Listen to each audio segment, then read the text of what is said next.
자, 그러면 어떻게 이제 이런 사람을 보는 거예요. 아, 이런 사람이 좋은데, 아, 여기에 이런 사람이 있구나. 근데 이런 사람이 있는데 그런 사람이 한둘이가 아니라는 거예요. 그 센터에.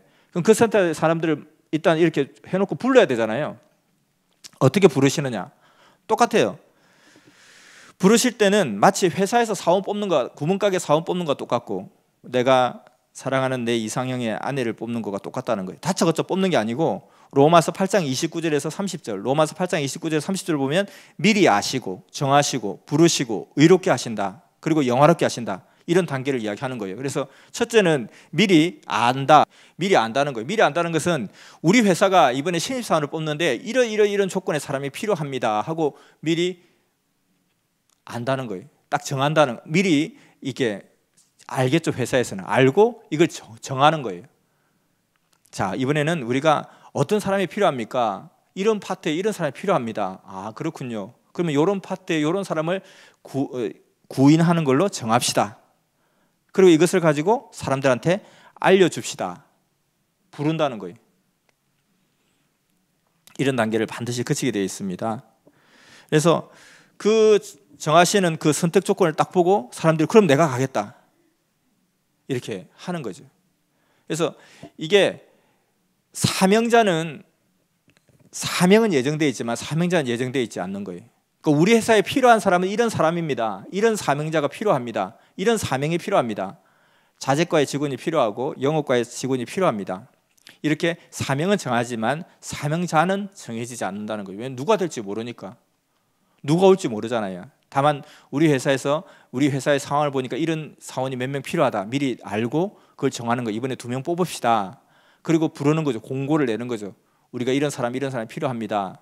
그럼 거기에 대해서 지원을 하게 되겠죠. 그러니까 불렀을 때 응답하는 것은 사람의 책임 분담이라는 거예요. 근데 응답하지 않으면 다음 단계로 나갈 수가 없다는 거예요.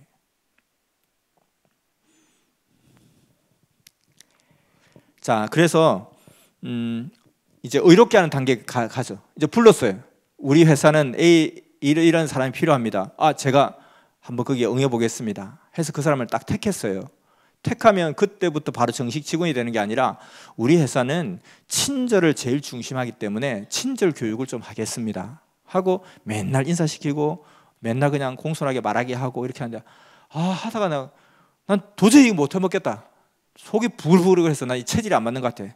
난 나갈랍니다 하면 신입사원 연수 때 그만둬버리면 정식 사원이 될 수가 없다는 것입니다. 그래서 항상 이렇게 그 사명에 합당하게 의롭게 하는, 연단하는 과정, 훈련하는 과정, 갖추는 과정이 필요하다는 거죠. 모든 중심인물의 선택 과정이 다 이와 같이 이러하다는 거예요. 그래서 하나님이 모세 예를 들면 이 출애굽을 할 수 있는 영도자가 필요하다. 그리고 그 조건을 정하는 거예요. 이러이러한 사람이 되어야 되지 않겠냐. 이러이러한 사람이 분명히 되어야 될 것 같다. 그리고 모세를 부르죠. 모세가 기꺼이 하겠습니다 하고 모세에게 그러고 나서 40년의 연단이 들어가는 거죠. 그 40년의 훈련 기간 동안 난 도저히 이거 못하겠습니다. 그만두면 그걸로 끝이라는 거예요. 예수님도 마찬가지죠. 예수님도 이제 구약 4000년이 지났으니까 메시아가 필요한데, 메시아는 적어도 이러이러한 조건을 갖춰야 되는데, 그런데 보자, 그런 조건이 어디에 있지? 이세 가문에, 다윗의 가문에서 이런 사람이 있는데 하고 부르는 거죠. 불러서 거기서 예수님이 예 하고 응답했고, 그러고 나서 바로 메시아 된 것이 아니라 30년 동안 메시아로서의 훈련을 받는 거죠. 30년이 지났을 때 드디어 메시아로서 그 역할과 사명을, 공생애를 시작하게 되는 것이죠. 아브라함도 마찬가지로 믿음의 조상이 되는 것은 처음부터 믿음의 조상이 된 것이 아니라 그의 평소의 삶의 환경과 여건을 보고 딱 보니까 창세전부터 택한 거죠. 에베소서 1장 4절의 말씀처럼 창세전부터 그를 택하여 예정을 한다는 거예요. 그의 모든 것들을 아시고, 그리고 얘는 이렇게 쓰면 되겠다. 그리고 너 하겠니? 예, 해보겠습니다. 그러면 이리 와. 이제 훈련하자, 갖추자. 그 연단 과정에 들어가는 거죠. 그 연단 과정을 통과했을 때 이제 너는 믿음의 조상, 너는 메시아, 너는 무엇, 이렇게 해서 이제 영화롭게 하는 단계, 이렇게 자격증을 받고 인정을 받고 그 일을 행하게 되겠죠. 그래서 우리도 마찬가지로 모든 일에 공짜가 없다. 내가 어떤 일을 갖다가 하고 싶다. 하나님 내 일을 하고 싶어요. 하나님 나를 이 일을 하고자 나를 불러주신 것 같아요. 내가 거기에 응답했어요. 기꺼이 하겠다고 제가 결심하고 각오를 했어요. 그래? 그럼 해봐. 바로 그렇게 가는 것이 아니라 결국 그 다음부터는 그 일을 할 수 있는 훈련을 받아야 된다는 거예요. 메시아가 사탄을 이길 수 있는 훈련을 받아야 되고, 사탄이면 그냥 바로 그 자리에서 처단할 수 있는 힘을 가져야 되는데 맨날 사탄이면 도망가고 사탄한테 치고 가끔씩 치고 그렇게 하면 안 된다는 거예요. 그러면은 안 되는 거예요. 그 역할을 할 수가 없죠. 그래서 연단의 과정이 반드시 필요하다는 것입니다. 그 연단의 과정을 통과했을 때 영화롭게 하는, 자격증을 수여하는, 영광을 받는 그런 단계로 나아가야 된다는 것입니다. 그래서 욥기서 23장 10절의 말씀처럼 내가 가는 길을 그가 아시나니 그가 나를 단련시킨 후에는 내가 정금같이 되어 나오리라. 이렇게 단련하는 과정이 반드시 필요하다. 그래서 우리도 우리 가정의 중심인물, 우리 캠퍼스의 중심인물, 내 부서의 중심인물, 하나님의 뜻을 이룰 중심인물로 내가 선택되어진다면은 내가 기꺼이 그 조건을 갖추고, 그 조건을 갖춘 연후에 하나님께서 해보겠니? 제안했을 때 해보겠습니다. 자, 그 다음부터는 이제 그것을 할 수 있는 훈련과 연단을 통해서 내가 강하게 단련이 되어야 되고, 그 단련되어지면 이제 그 일을 수행할 수 있고, 근데 그 과정 가운데 못하게 되면 그걸로 탈락이 되겠죠. 가룟 유다가 그런 입장이었잖아요. 12사도로 부름받은 사람이었어요. 근데 그 12사도로 부름받았을 때는 아무나 부른 것이 아니라 충분히 그 사도로서의 조건으로 정할 만한, 그리고 예수님을 통해서 불렀어요. 사도는 필요하다. 그리고 그 사도는 이런 정도의 기준을 갖춘 자여야 된다.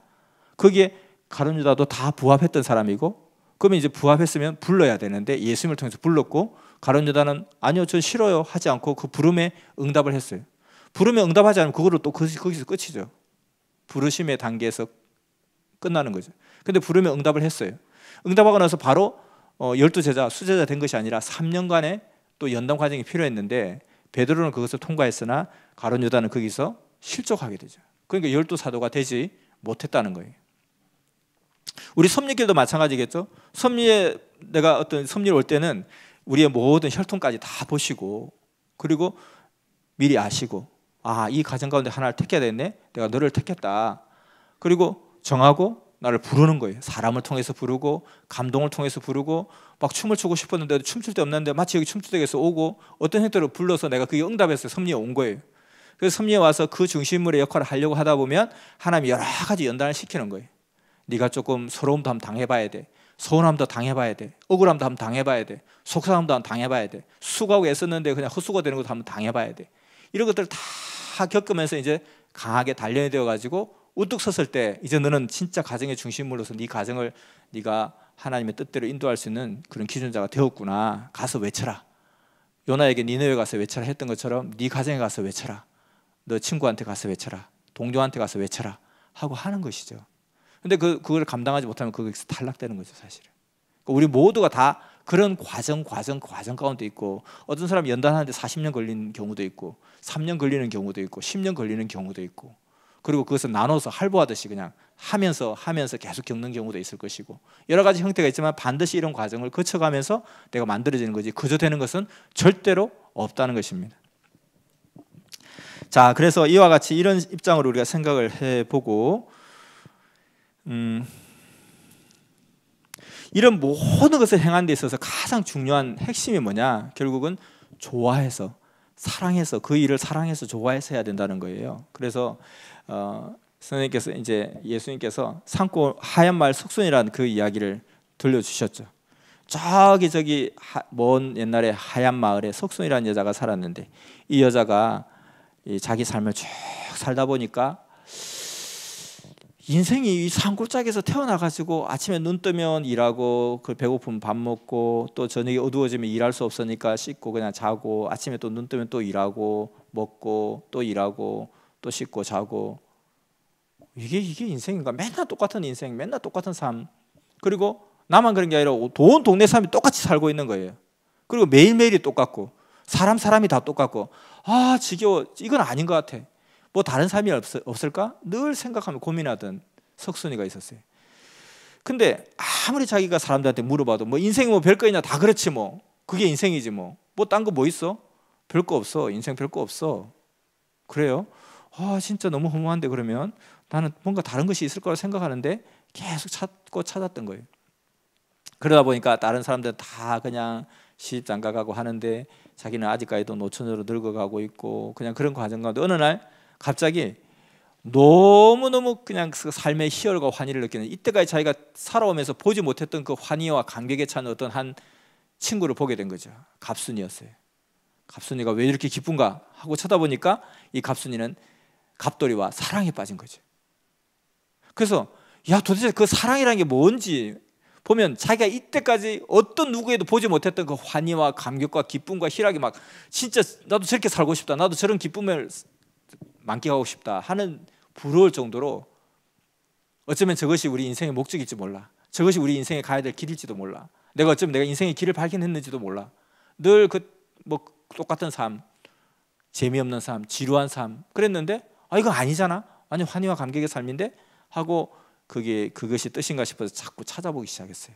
근데 어느 날 조금 지났는데 그냥 옆집에서 그냥 냄비 깨지는 소리, 장독 깨지는 소리, 온갖 소리가 들려서 가보니까 죽여라 죽여라, 그래 죽일게, 가만히 안 두게 하고 뒤에서 애는 그냥 듣고 얻고 있는 애는 빽빽 울고 있고 그냥 이게 그냥 콱 하니까 그래 그러면 죽여봐라. 그러니까 내가 죽이려면 못 죽일 줄 아냐 하고 막 싸우고 보는데 갑돌이와 갑순이 싸우고 있는 거예요. 그렇게 좋아서 못 살던 둘이가 왜 이렇게 또 싸우고 있지? 보니까 그 사랑도 그냥 인생의 근본 목적은 아니었던 거예요. 그래서 참 실망이 되고 낙심이 되죠. 이게 또 아닌가? 이게 진짜 나 마지막 카드인 줄 알았는데 이게 아니었네 하고 낙심하고 좌절하고 있던 어느 날 밭을 메고 있는데 갑자기 저 멀리서 처음 듣던 아름다운 소리가 들리는 거예요. 이게 무슨 소리지? 듣지도 못한 소리인데 하고 가만히 귀를 기울여 보니까 저쪽 산등성이 너머에서 소리가 들리는데 점점 그 소리가 가까워지는 거예요. 이렇게 보니까 갑자기 형형색색의 아름다운 깃발들이 막 나타나기 시작하는데 정말 보지 못했던 칼라고 너무너무 예쁜 색깔이 그냥 깃발이 막 넘어오는데 보니까 사람들이 우르르르 내려오는 거예요. 그래서 이게 웬일인가? 이게 도대체 이 세상의 사람인가 저 세상 사람인가? 내가 보지 못한 이런 색깔들과 보지 못한 사람들과 보지 못한 옷들이 막 나오는데 그래서 너무 막 긴장도 하고 고개를 숙이면서 밭을 갈고 있으면서 계속 모든 신경이 거기 집중되어 있는데 그 눈을 살짝 돌아보니까 그 중에 하얀 백마를 타고 멋있게 옷을 입은 사람이 딱 그 중앙에 서 있는데 말을 타고 지나가는데 그만이야 눈과 눈이 탁 마주쳐버린 거예요. 그 찰나의 순간에 눈과 눈이 마주치면서 고개를 팍 숙여 얼굴이 파랗게 달아오르는데 그 사이에 지나가 버렸어요. 그때부터 이 석순이가 열병을 앓기 시작하는 거예요. 나는 보았다. 정말 그런 인생이 있구나. 내가 꿈꿔왔던 그런 인생이 과연 있기는 있구나. 모든 동네 어른들이 다 이야기하기를 인생 별거 없다, 다 그렇고 그렇지 뭐 별거 있냐, 다 봐라, 누가 뭐 특별한 삶이 있냐, 다 그렇게 사는 게 원래 인생이야 라고 했는데 그래서 그러다가 드디어 사랑이란 것이 진짜 그것인가 생각했는데 사랑도 보니까 아니었고 이제는 정말 절망 끝에 있었는데 드디어 발견하게 된 거죠. 그때부터 사랑의 열병을 앓고 그는 누구인가, 그들은 누구인가, 그들은 도대체 어떤 삶을 사는 자들인가 하고 보니까 그도 우리와 같은 인간이었던 거예요. 근데 알고 보니까 그 나라의 황태자라는 거예요. 그래요. 그럼 나는 이제 진짜 어떻게 살아야 될지 이제 나는 길을 정했어요. 나도 그렇게 황태자처럼 그 황태자와 함께 왔던 사람들처럼 나도 그렇게 살고 싶어요. 어떻게 하면 그렇게 될 수 있나요? 그들 어디에 사나요? 저기 도성에 산다는 거예요. 그럼 나도 가겠어요 하니까 아스라 그렇게 가서는 안 된다. 왜냐하면 우리 마을에도 예로부터 몇몇 사람들이 그곳에 가보려고 그냥 박차고 나갔다가 그냥 돌아온 사람이 하나도 없고 일설에 의하면 가다가 산도 하나 넘기 전에 호랑이한테 물려 죽었다, 산을 2개 넘었다가 산적한테 맞아 죽었다, 돈 뜯겨 죽었다, 가서 뭐 산적이 되었다더라, 뭐 온갖 소리 다 들리는데 한 명도 살아 돌아온 사람이 없고 한 번도 그것에 간 사람이 없느니라. 그러니까 이제 이 석순이가 너무너무 이제 힘들어진 거죠.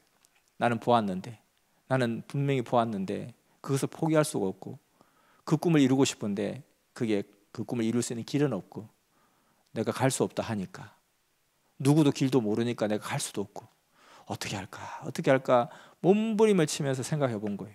그런데 몸부림이 없으면 걸작품이 없다, 몸부림이 있으면 걸작품이 나온다. 결국은 몸부림 끝에 걸작품을 찾은 거예요. 답을 찾은 거죠. 이게 뭐냐, 내가 못 가? 내가 못 가면 그가 오면 되지. 그는 왔잖아. 어떤 이유로 왔는지 모르겠지만 아무튼 그는 올 수 있었고 다시 그곳에 갈 수 있었고, 근데 나는 갈 수 없고 그렇다면 그가 오게 해야지. 그럼 되겠지. 어떻게 하면 그가 오지? 아마 그때 그 황태자가 이곳에 온 것은 이곳에 올 리가 없는데 사냥을 하다가 길을 잃었을지도 몰라. 아 그래? 그럼 다시 사냥을 하라고 다시 길을 잃으라 할까? 아니야, 그거는 또 가능성이 없어. 어떻게 하지? 어떻게 하지? 그러다 보니까 나를 찾아오게 해보자. 나를 찾아오게 하려니까 뭘로 나를 찾아오게 할까? 저 산골에, 머나먼 두메 산골에 얼굴이 예쁜 여자가 있답니다. 왕자님. 그래? 그렇게 예쁜 여자가 있어. 가자. 내가 그를 미모가 될까? 내가 그 도시의 여자들과 그 서울의 황궁의 여자들, 도성의 여자들과 내가 비교가 될까? 아, 안 돼. 이미 나는 얼굴도 너무 타버렸고 김이 죽으니까 잔뜩 있어. 안 돼. 그럼 내가 뭘로 하지? 돈이 많은 여자가 있답니다. 그럼 찾아올까 혹시? 내가 돈이 있으면 얼마나 있을까? 아, 그것도 아닌데. 내가 하나도 황태자와 같이 동등해질 수 있는 것이 단 하나도 없더라는 거예요. 근데 계속 고민하고 포기하지 않고 찾고 찾았는데 드디어 한 가지를 발견한 거예요. 내가 황태자보다 더 우위에 설 수 있는 것이 있다. 심지어 내가 더 갑질할 수 있는 그 요소가 하나 있다. 황태자 찾아와서 나한테 막 그냥 막 빌붙들고 애를 써도 싫어요. 필요 없어요. 저리 가세요. 나는 당신 싫어요. 이렇게 할 수 있는 카드가 하나 있더라는 거예요. 그게 과연 뭘까? 해보니까 그것은 바로 사랑이더라는 거예요. 사랑은 정말 공의로운 거예요. 사랑은 마음과 생각과 자기 몸뚱아리, 생명만 있으면 가능한 거예요. 사랑이 뭐 학식이 높다고 해서 사랑의 능력이 더 뛰어난 것도 아니고, 키가 크다고 사랑의 능력이 더 뛰어난 것도 아니고, 예쁘다고 사랑이 더 큰 것도 아니고, 어떤 키나 얼굴이나 지식이나 명예나 부모나 혈통이나 다 상관없이 사랑은 내 마음만 가지고 있으면, 또 내 몸만 가지고 살아있으면 할 수 있는 것이 사랑이더라는 거예요. 누구든지 할 수 있는 것이 사랑이더라는 거예요. 토익 몇 점 이상 맞아라 하면 못하는 사람도 있겠죠. 100m를 11초 안에 뛰어라, 못하는 사람도 있겠죠. 죽었다 깨어나도 못하는 사람도 있겠죠. 근데 사랑하라, 아무나 다 할 수 있는 거거든요. 그래서 내가 사랑이 답이구나. 그가 나를 정말 사랑할 수밖에 없게 만들어보자. 그러면 그가 내가 너무너무 사랑할 만한 사람이 있고 내가 진짜 너무너무 좋아하는 사람이 여기 있구나 하면 그냥 물을 건너 산을 건너 찾아오지 않겠는가. 여기에 이제 방점을 찍은 거죠. 그래서 생각했어요. 그럼 어떻게 하면 나를 사랑할까? 그러면 그가 좋아하는 사람이 되면 나를 사랑하겠지. 그러면 그가 어떤 걸 좋아하지? 그때부터 탐문하기 시작한 거죠. 할머니, 우리 마을에서 제일 나이 많으신데 그래도 제일 경험도 많고 들은 것도 많지 않겠습니까? 혹시 황태자가 어떤 것을 좋아하는지 들은 적이 있으세요? 맞는지 안 맞는지 모르겠지만 나도 어릴 때 할머니한테 들은 가물가물한 전설 같은 이야기인데, 역대로 황태자님들은 다 그렇게 착한 여자를 좋아한다네, 부모를 공경하는 여자를 좋아한다네, 봉사하는 여자를 좋아한다네, 그리고 고운 말을 쓰는 여자를 좋아한다네, 요리를 잘하는 여자가 좋아한다네. 온 것들을 다 사람한테 다 물어서 다 조사를 했어요. 그리고 그것을 하나하나씩 실천하기 시작한 거죠. 황태자가 정말 사랑할 만한 사람이 되어보고 싶어서 그렇게 했는데, 황태자를 만나기 위해서 했는데, 자기가 의도한 것도 아닌데 시간이 지나니까 자꾸 자기 소문이 나기 시작하는 거예요. 야, 너 저기 하얀 말의 석순이 아니? 왜요? 몰라? 걔가 얼마나 착한지 몰라. 아유, 착하게만 해요. 얼마나 사람들을 잘 공경하는지 몰라. 아유, 그것만인 줄 아세요? 요리는 또 얼마나 잘하는데요. 아유, 그것만인 줄 알아요? 얼마나 말이 상냥한데요. 그러니까 소문이 좀 퍼져나가는 거예요. 황태자가 신부감을 찾으려고 하는데, 이거 도대체 다 자기 좋다고는 하는데 자기가 왕자라서 좋아하는 건지, 거지라도 좋아할 건지, 있는 그대로를 좋아하는 건지, 자기 타이틀을 좋아하는 건지 알 수가 있어야지.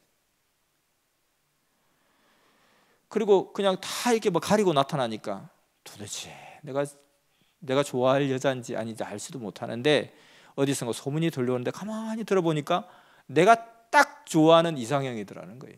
어쩌면 그렇게 내 마음을 다 꿰뚫었는지 내가 좋아하는 것을 한 가지도 빠짐없이 너무너무 좋아하더라는 거예요. 좋아하는 형이더라는 거예요. 그래서 그에게 가자, 가서 한번 보자 그랬더니만 왕자님 안 됩니다. 왜? 그때 우리 한번 사냥 갔다가 쭉 고생한 적 있죠. 다시는 그곳에 가고 싶다고 하지 않은 한 곳이 있죠. 그때 또 우리 산적대도 또 만났었죠. 호랑이도 만났었죠. 너무 힘들었죠. 산도 너무 험했죠. 거기에 있답니다. 그 산골 총구석에 왜 가시려고 합니까? 그래? 그래도 난 가야 되겠어. 나의 이상형이 거기 있는데 내가 거기 가야지. 거기 길이 험했지? 그러면 고속도로를 깔아버리자 아예. 거기 산적들이 많았지? 어차피 우리 그냥 산적도 소탕해야 되니까 거기부터 소탕하자. 썰어버리자. 거기 호랑이가 많다며 다 잡아서 동물원에 집어쳐넣자. 그렇게 해서 그냥 고속도로를 쫙 깔아버린 거예요. 그리고 황태자가 당당하게 입성을 한 거죠. 그래서 온 마을 사람들이 그냥 도성을 통하는 고속도로가 뚫린 완전히 발전된 세계의 축복 속에 살게 되죠. 그래서 이 석순이는 자기가 갈 수 없기 때문에 그가 오게 작전을 썼다는 것입니다. 바로 이것이 중심인물의 행함의 특징이었고, 이것이 바로 예수님이 그랬고 시대의 사명자가 바로 그렇게 했다는 것입니다. 항상 시대 중심인물들이 이와 같은 과정으로 하나님의 역사를 펼쳐가더라는 거예요. 하나님은 항상 쓰실 사람을 찾고 항상 센터마다 중심물이 꼭 필요하다는 거예요. 2명이 있어도 그게 중심물이 필요하고 3명이 있어도 필요하고 한 가정에도 필요하고 한 학교에도 필요하고 한 직장에도 필요하고 내가 속한 어느 곳에 어느 조직에 다 중심물이 필요하다는 거예요. 그 중심물을 누가 어떤 사람을 세울 것이냐 하나님은 늘 찾고 계신다는 거예요. 의인의 삶에 나오는 것처럼 주는 오늘도 의인들을 살피시느라 오직 땅만 내려다보나이다. 고개가 아프신지 두 손으로 턱을 고이시고 바닷가에 모래알같이 수많은 사람들을 쳐다보시면서 계속 살피신다는 거예요. 그럴 때 정말 이 사랑의 조건을 갖춘 자, 어떤 것보다도 공평한 사랑의 조건을 갖춘 이 사랑이 가장 근본이고 핵심이고 베이스가 된다는 거예요. 그 터전 위에 이 모든 것들, 이때까지 말한 조건들이 다 같이 겸해져야 된다는 것이죠. 이 모든 걸 다 갖췄다 할지라도 사랑의 그 핵심이 없으면 아무 소용이 없다는 것입니다. 자, 그래서 예수님이 그렇게 해서 그렇게 되었고, 이 시대의 중심자가 산골짜기 두메 산골에서 그렇게 울부짖으면서 찾더라는 거예요. 그래서 성령님께서 그 소리를 들으시고 어디 이렇게 산골짜기에서 두메 산골짜기에서 어떤 간절한 소리가 들리고 간절한 행함이 들려서 성령께서 그것을 보시고 찾아오셔서 하나님께 소개를 했다고 했습니다. 얘를 한번 보라고. 얘 어떠냐고. 얘 한번 관심 있게 한번 쳐다보라고. 한번 보시라고 괜찮은지. 그렇게 우리의 모든 삶이 그와 같이 그렇게 되어진다는 것입니다. 자, 정리를 하자면은 중심물을 통해서 역사하시는 하나님입니다. 시대마다 중심물은 반드시 있고 그들을 통해서 하시려는 하나님의 뜻이 있습니다. 이 시대도 마찬가지라는 거죠. 그 지역마다 시대마다 중심물이 있습니다. 그래서 그를 만나야 되는 거죠. 근데 그는 사람입니다. 세상의 관점으로 보면 버림바가 된 자가 될 수도 있습니다. 그래서 우리는 그냥 보면 어떻게 만나야 될지 몰라요. 그래서 역사의 사례들을 보는 것이죠. 예수님을 베드로가 어떻게 만났나, 그 베드로를 예수님을 어떻게 메시아로 중심자로 알아볼 수 있는 길이 무엇이었나, 아버지가 뭐 하시노? 이걸로는 알 수가 없고 결국은 그의 말씀을 통해서 중심인물인 것을 알게 되었더라. 그래서 결국은 우리가 그 시대마다 중심물을 만나야 되는데, 그 만나야 될 때 만나야 구원이 이루어지고 길을 알고 그 길을 가는 것인데, 이 시대도 그러한데 요한복음 6장 28절 29절 말씀처럼 하나님의 일을 하려고 하니까 하나님의 일이 뭡니까? 무엇이 하나님의 일입니까? 무엇이 착한 일이고 무엇이 선한 일이고 무엇이 어려운 일입니까? 하는 것처럼 하나님의 일이 무엇입니까? 우리가 하나님 위해서 내가 해드려야 될 일이 무엇이고 하나님 위해서 내가 꼭 해야 될 일이 무엇입니까? 하나님의 보낸 자를 믿는 것이 하나님의 일이니라. 그것이 가장 의로운 일이라는 거예요. 우리 인생들이 할 수 있는, 하나님 보실 때 가장 의로운 일은 하나님의 보낸 자를 믿는 것이 가장 의로운 일이라는 것이죠. 그런데 보낸 자를 알아야 되는데, 만나야 되는데 어떻게 만날 것인가? 말씀을 통해서 만날 수 있다. 그 중심물 한 사람을 위해서 역사가 좌우된다는 것입니다. 따르고 증거하고 하나 되어 뜻을 이루어야 된다는 것이죠. 그래서 우리가 시대 중심물을 만나고 너도 중심인물이 되어라. 가정에, 학교에 그에 합당한, 자기에 속한 그 상황 속에서, 위치와 환경 속에서 중심인물이 되어라. 중심인물이 되려면 그 조건을 갖추어야 된다. 하나님이 찾아올 수 있도록. 그리고 진리의 말씀으로 자기를 그렇게 만들어가라. 그 센터에서 누구를 통해서 하나님이 말씀하시고 일하실 것인가? 누가 그 하나님의 숨통이 되고 하나님의 대변자가 되고 하나님의 몸이 되겠는가? 하나님은 곳곳마다 그런 자를 찾으신다는 거예요. 그래서 이것은 엄연한 현실이기 때문에 우리가 많은 어떤 장례식을 가보잖아요. 장례식을 가보면 좀 영을 느끼고 보는 사람이 있어요. 근데 정말 그 행한 대로 나타나는 거 있죠. 그래서 우리도 마찬가지로 서울대를 가는 법이 있어요. 서울대는 착하다고 제일 착한 사람 뽑는 거 아니죠. 제일 키 큰 사람, 제일 예쁜 사람 뽑는 것도 아니죠. 뭔가 그 뽑는 기준이 있을 거 아니에요. 그 기준에 들어가야 되는 거예요. 저는 착한데 어떻게 안 될까요? 안 되죠. 쟤는 왜 이렇게 못된데 뽑아주나요? 착하고 못되고가 기준이 아니기 때문에 못돼도 가는 거예요. 거기는. 그러니까 이와 같이 우리의 영이 하늘 앞에 선택받는 그 기준이 다 있다는 거예요. 근데 그 기준에 부합되지 않으면 그냥 다른 것은 그냥 뭐 그래 뭐 착한데 아이고 착하시네요. 그렇다고 해서 우리 학교에 입학하는 건 상관없습니다. 이렇게 할 거 아니에요. 그걸 알고 그게 맞춰서 행해야 되는 거잖아요. 우리의 영을 하나 만드는 것이 우리 육신의 삶의 그 길인데, 그것은 시대의 중심자를 따라가는 것, 믿고 따라가는 것. 내가 열심히 살았어요. 근데 내가 길을 몰라요. 여기처럼 길을 몰라. 나는 진짜 열심히 부지런히 살았거든요.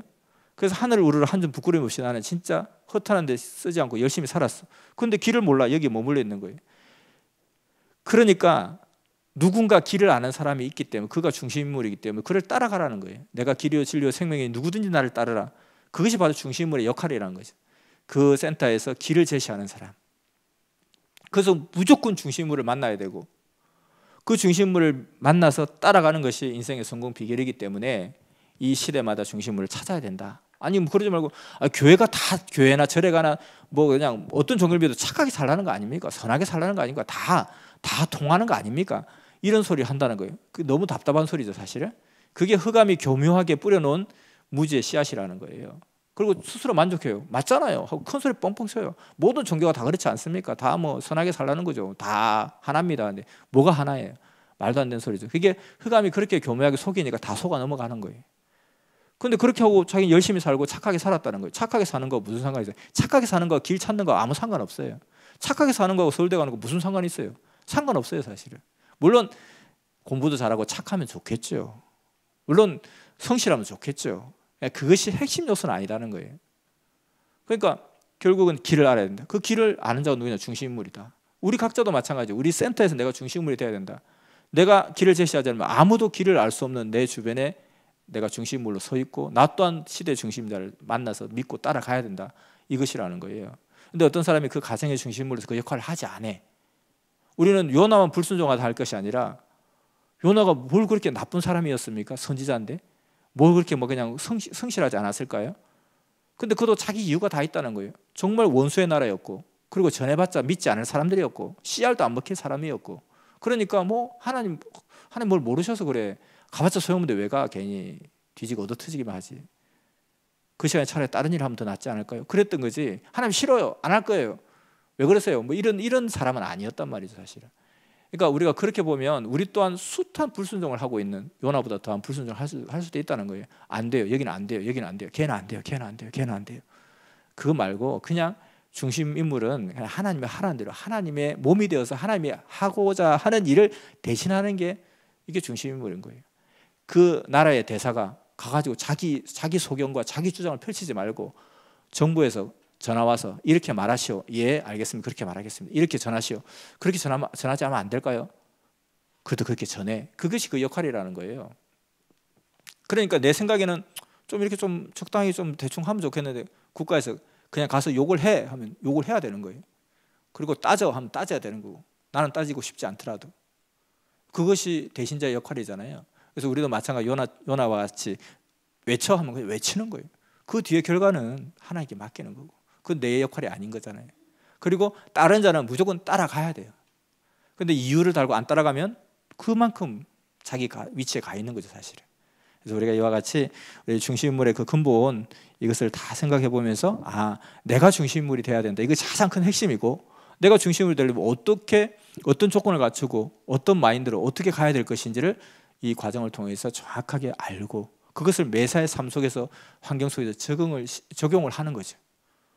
내가 조장이 되었다. 조장 중심인물이잖아요. 그러면 조장이 어떻게 돼야 되지? 중심인물의 과정 쭉 축소 확대 원리니까. 그리고 또 이와 같이 그래서 중심인물이 너무 중요하다. 무조건 중심을 만나야 되고 그 중심을 무조건 따라가는 것이 지혜고 그것이 살 길이다. 그러면 이 시대의 중심물이 있지 않을까? 또 이 나라의 중심물이 있지 않을까? 이 교회의 중심물이 있지 않을까? 이 센터의 중심물이 있지 않을까? 항상 거기에 맞춰가지고 중심자 정신으로 가는 거죠. 그리고 나 또한 또 내가 인도해야 될 사람 앞에서 중심자로 서야 되고 그럼 중심자는 어떤 정신과 어떤 마인드를 가야 되나? 주가 어떻게 하셨는지 그리스도가 어떻게 하셨는지 선지자들이 어떻게 했는지 그것을 보고 배우면서 나도 그렇게 삶의 길을 가야 되는 것이고 그래서 항상 우리는 가인인 동시에 아벨이고 아벨이면 아벨의 역할을 해야 되고 가인이면 가인의 역할을 해야 되는 거예요. 그리고 우리가 항상 이와 같이 내가 중심 인물이기도 하고 내가 또 중심인물을 만나서 따라가야 될 대상이기도 하고 그 상황에 따라 맞게 역할을 잘 감당을 해야 이 하늘 역사에 온전한 하나님이 쓰시는 그런 사람이 될 수 있다는 것입니다.